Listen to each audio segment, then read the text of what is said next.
Hello friends, வணக்கம். வாங்க இன்றைக்கி நம்ம என்ன பார்க்க போகிறோன்னா, முளை கட்டிய பச்சை பயிறு கிரேவி. இது எப்படி செய்கிறதுன்னு பார்க்கலாம். இதில் ஹை ப்ரோட்டீன், ரிச் ப்ரோட்டீன் இருக்குது நிறைய. அடுத்து இது சாலடாகவும் பண்ணி சாப்பிட்டோம்னா நமக்கு வெயிட் லாஸ் ஆகும்.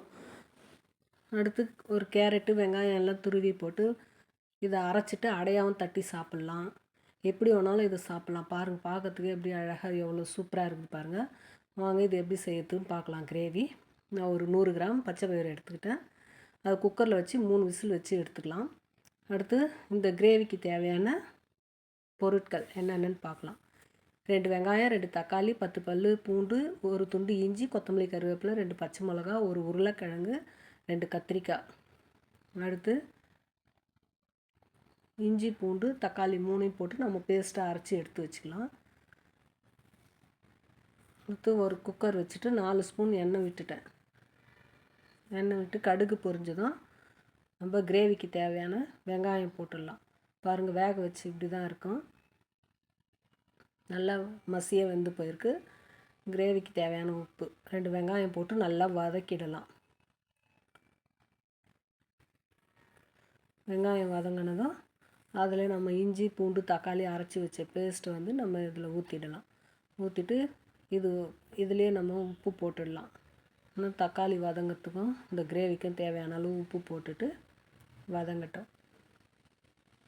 இந்த பச்சை பயிறு ஓவர் நைட்டு காலையில் 8 மணிக்கு ஊற வச்சுட்டு ஓவர் நைட்டு ஒரு துணியில் தண்ணி வடிச்சிட்டு நம்ம எடுத்து டைட்டாக கட்டி ஒரு பாத்திரத்தில் வச்சிட்டோம்னா, இப்போ 2 பச்சை மிளகா,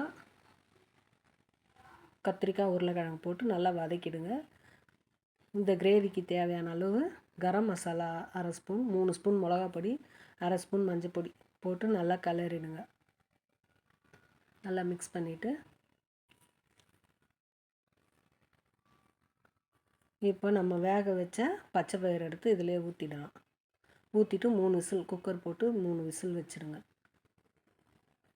அது மாதிரி ஓவர் நைட்டு நம்ம ஊற வச்சு எடுத்துகிட்டு பார்த்தோம்னா காலையில் அழகாக அந்த ஸ்ப்ரவுட் விட்டு இருக்கும். சூப்பராக இருக்கும். அது பார்க்கறதுக்கே எவ்வளோ அழகாக இருக்கு பாருங்கள்.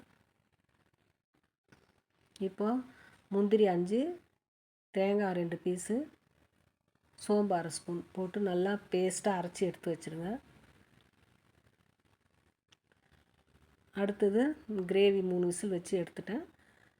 குக்கர் ஓப்பன் பண்ணிவிட்டு நம்ம இதில் தேங்காய் பேஸ்ட்டை விட்டுருவோம். விட்டுட்டு நல்லா ஒரு 2 நிமிஷம் பச்சை வாசனை போக கொதித்த பிறகு கிரேவிக்கு தேவையான கொத்தமல்லி, கருவேப்பிலை நம்ம இதில் தூவிட்டு நல்லா மிக்ஸ் பண்ணிவிடுங்க. உங்களுக்கு எந்த கன்சிஸ்டன்சி தேவையோ அந்த அளவுக்கு வச்சுக்கோங்க. எனக்கு இந்த அளவுக்கு போதும். இது இன்றைக்கி ரைஸு, இட்லி, சப்பாத்தி, பூரி எல்லாத்துக்கும் சூட் ஆகும். இது ஒரு பாத்திரத்தில் ட்ரான்ஸ்ஃபர் பண்ணிவிட்டு யூஸ் பண்ணிக்கலாம். நான் இன்றைக்கி ரைஸ்க்கும் காலையில் தோசைக்கும் தான் இது வச்சுட்டேன். தோசைக்கு அவ்வளோ சூப்பராக இருந்தது. நீங்களும் ஒரு முறை ட்ரை பண்ணி பாருங்கள். ட்ரை பண்ணி பார்த்துட்டு எப்படி இருக்குன்னு சொல்லுங்கள்.